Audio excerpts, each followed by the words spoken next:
Ինչպես եղջերուն է փափագում ջրի առուներին,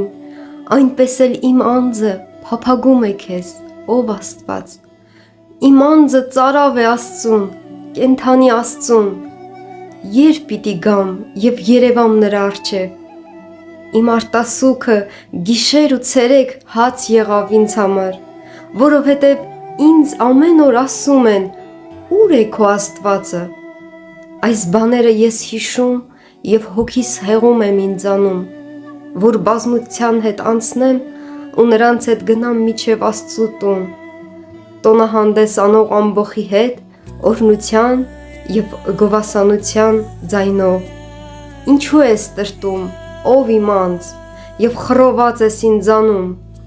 Հույսդ դիր Աստծու վրա, որովհետև էլի պիտի գոհանամ նրանից, որ իմ երեսի փրկությունն է։